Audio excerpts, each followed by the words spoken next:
Miley, it's like I kind of roll my eyes like, oh, really again? Yeah. Like, kind of disappear for a bit. Well, people are saying like she was the worst host for the VMAs that they've ever had. And I'm like, well, I mean, what do you expect? I mean, what were you expecting? She's going to come out in outrageous costumes and be half naked, or if not more, and flaunt her whatever she has going on there. I don't know, but I'm not a fan, if that's what you're asking. Yeah. Yeah, I mean, it just, I think she's too much, settle down a little bit. Yeah. And I'm not saying that from like a father point of view. I'm just saying that like, just from a fame point of view. Yeah. Don't just always be out there. People are going to get sick of you. Learn to like, where people kind of like, wow, where'd Miley go? Where's Miley? And create that kind of buzz. Like where people want you back. Right. We haven't heard anything from her in a while. Then you just, you slam with a new song, new video or something, Yeah. So what have you got, Scott? What have you? I got a few things to talk about, like where kind of going back to success a little bit. Josh and I talk about this a lot, and because it is one of the defining factors of success. Again, and it all kind of wraps into the mindset type thing. Okay, a lot of times people will ask me, "What's one of the ways you can change your mindset and become successful?" And we covered that a little bit by changing what you put into your mind. Okay. So one of the ways you can do that is to listen to interviews of people that intrigue you, and there's so many of them out there. This morning, and actually I've listened to 2 or 3 now because about a week and a half ago I heard the first one, and I'm like, wow, I really like this guy. I found another interview and listened to that, and then I was listening to another one today. It's Robert Rodriguez, the director. Mm-hmm. Fascinating guy. The guy, he created, I'm not going to go into his whole background, but the theory of it is he is someone that came from nothing and designed his entire life. He's a very successful director now, but his mindset is what I'm attracted to. He's got the same mindset that I have now, the success mindset that I'm always talking about. He knew nothing about directing. He just started creating things and figuring it out as he went along, and sometimes doing against the grain. Like they wanted him to be in the Directors Guild, and they wanted him to do certain things, and he didn't want to do that. And then so he was doing things his own way and creating his own path and creating his own success and learning it as he went along. And Steven Spielberg, another creative type director. Everyone knows Steven Spielberg and his work and things like that. One of the most, a lot of people may not know this, Steven Spielberg, he was a guy that as a little kid, he used to make these Super 8 little movies, and he used to cut them and direct them and make these, stories, even as a little kid. But when he got to a certain age, what he did is he snuck onto, and I want to say it was Universal Studios lot. I believe he snuck on with a briefcase, dressed in a suit. He found an empty trailer, and he took like this board, and he put, how you put the letters up on the board. Yeah. He put Steven Spielberg, director, and he would just sit in there like with an apple or his lunch in his little briefcase, and he would sneak on the lot every day, go to this trailer, Steven Spielberg, director, until someone finally came in and said, hey, I need you to direct this TV show. He got signed. That's the success mindset that people have, that you don't wait for it, you create it. So that's what I'm always attracted to that. I'm always... What I would like to know, because Sarah, you were there, you talked about it, you dabbled into it a little bit, but I'd like to know, or even if, almost like you interview me a little bit, because it's intriguing, it's fun to have someone who was there with me, who got to see the change. Like you said, it was overnight. Like, what are some of the things you either took from that you were maybe, that you noticed? The books, you said I was reading like crazy. Do you notice any of the books? Like, you're someone who was, like, in the mix. Outside of it a little bit because you were my roommate, but you saw me transforming. Like, what are some of the things that you either learned or saw or have questions about? Like, what did you experience there? I know I'm putting you on the spot. Yeah, you definitely are. It was so long ago. Well, I definitely learned that if you want something, you have to go for it. And, I mean, by then I was, 18, 19, 20. I was working full-time, going to college full-time. I was pretty driven. I mean, I guess unlike you, I kind of always had some drive in me, and I always wanted something. I always had goals in my life, I guess, so I was already working toward that. But I guess I learned that, you don't stop. You don't, once you achieve a goal, you don't just stop. You set new goals and you keep going from that. And I also learned how hard you have to work sometimes to get what you want. And I definitely saw that in you. Like, you worked extremely hard, and you didn't stop. And if somebody gave you a no, you kind of just brushed it off and you kept going. Mm-hmm. Like all the chicks you tried hitting on. Yes. Very true.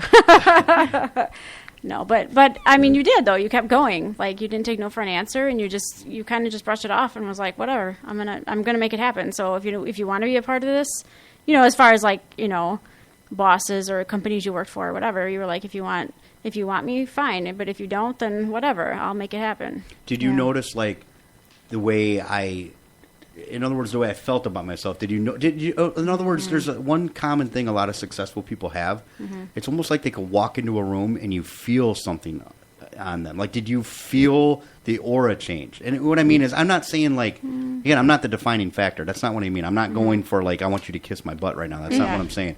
I'm saying I'm trying to pick apart, like, the ingredients of success. Like, did you notice a change in my attitude, my personality, the way I walk, the way I talk, the way I... Yes. As opposed to the way that I used to be. Yeah, I mean, you definitely used to be walk into a room, shoulders down, head down, kind of just there. And you couldn't, I mean, yeah, you definitely had no aura, or very little before. Mm-hmm. And you were so much more confident after you started changing. You're more confident, you were more present. You were the first one to speak up in a conversation, or, you definitely were present, I guess. You stood tall, you spoke your mind, you had opinions, where before you had opinions, but you never voiced them. Mm-hmm. And now I'm over-opinionated. And now very much so. But I'm always right. As I always say, I don't argue unless I know I'm right. Yeah. Mm-hmm. So, I mean, that is interesting to look back, though, because you're my brother, like, I grew up with you from my birth. So, I guess I really had to think about that, because you're just always there, so I never really paid attention, I guess. But looking back, thinking about it, you definitely changed. What are some of the things you noticed the most that changed, and how this is? I'm kind of saying this to kind of draw it out of you too. Like, so we're defining success. Like, what do you think? Like, what are some of the things that I did, said, or you noticed that like was creating the change in me? Well, I mean, you worked out a lot. Is that what you mean? Like, change? That's like, part of it. Sure, you definitely physical, worked out a lot. That would physical. Change the physical, right? I mean, you worked out a lot, but I would say even the most was you read books all the time. You were always reading. Like, I would be watching TV on the couch, and you'd be reading. I'm going to go in my room and read. And you would just read and read and read, and you always had a book. And you were always listening to audio tapes. Yeah. And, like, constantly filling your mind. So do you think, in your honest opinion, do you think because of the things that because that's a good thing, like you said, that's a good, something you noticed, that the stuff I was putting in my mind constantly, either through audio while I was working out or just reading, do you think that was changing... Absolutely. My mindset. Absolutely. And definitely your self-esteem. Mm-hmm. Yeah, definitely. Because a lot of it is just, like I said, with Robert Rodriguez, Spielberg, and I'm just using those as an example, but if you want to change, find someone who intrigues you, and it kind of adapts some of their philosophies. Because Robert Rodriguez, I didn't know he was so motivational until I started listening to some of these interviews. I've always liked him. I didn't know how much I actually liked him until, like, wow, like he could be a motivational speaker.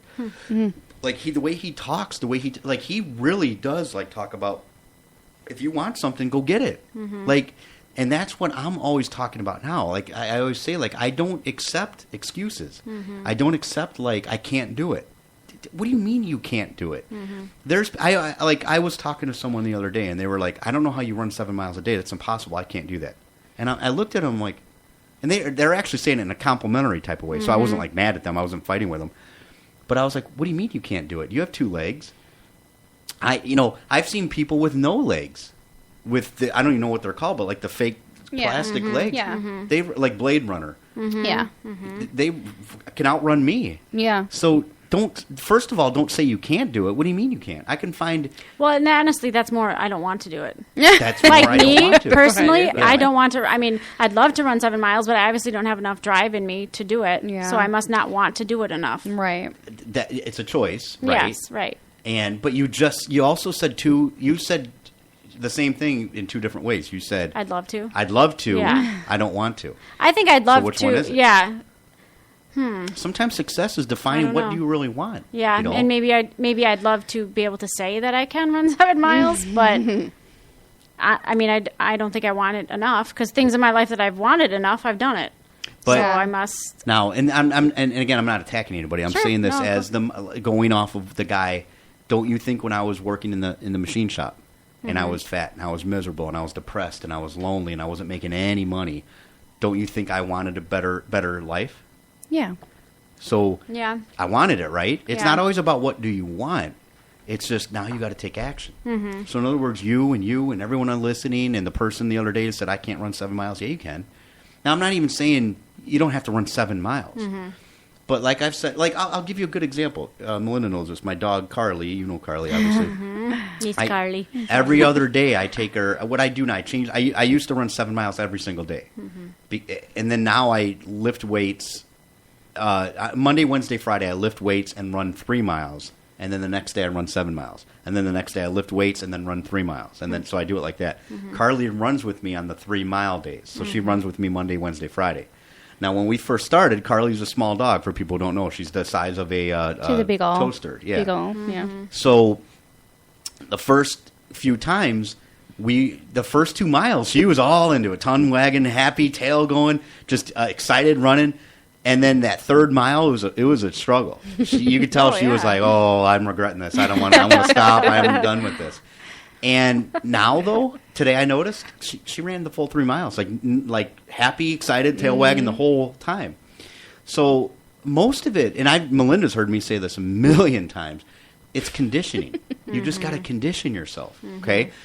Don't get up tomorrow, like if you're listening to the show and say, you know what, I'm getting motivated by this, and hopefully we are touching someone's life and we're motivating someone, but don't wake up tomorrow and run 7 miles, okay? Not saying that you can't do that, but do it wisely. Because I'm telling you, if you run 7 miles tomorrow after you don't really run, you're going to be dying the next day. You're going to be hurting Right. very bad. Fragment it. Josh and I talk about this a lot too. Don't start at 7 miles. Maybe walk half mile and then run another half mile. Do that for a week straight. Okay, stretch beforehand, and afterwards get some protein, get those veggies in your body, and watch how you start changing. Watch your body start to change. Watch how you start feeling about yourself. Okay. And then the next week, just expand it a little bit more. Maybe now walk, a quarter of a mile and run 3/4 of a mile. But see, even that is overwhelming to me, like, because I'm not a runner.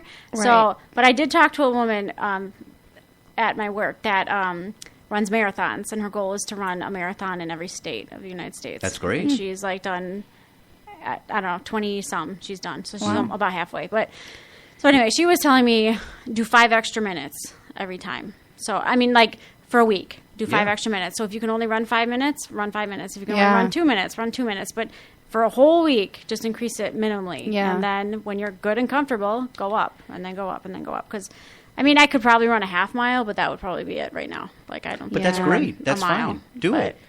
Right. I don't And- even know if I could run a mile. Yeah, that's what I'm saying. I don't think I could run Especially a if mile. no one's chasing you. Well, yeah. That's why I should do the zombie one where they're actually chasing me. That Yeah. would be fun. Yeah. But no, I'm obviously top heavy, and I feel like it's really Yeah. hard. Yeah. I feel like it's really hard for me to get Awkward for me. conditioned because it hurts Yeah. Yeah. really bad. Yeah. Hurts my eyes. Yeah. Yeah. But the whole thing is fragmented. Yeah. You can do it.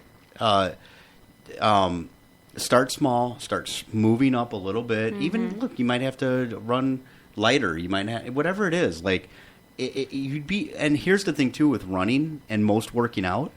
You would be.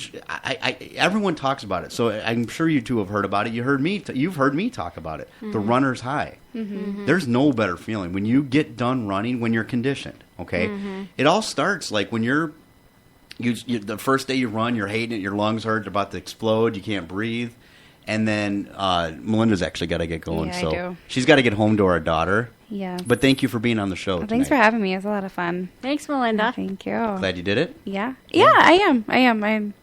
Yeah, so I'll be back next week. Just kidding. I'm kidding.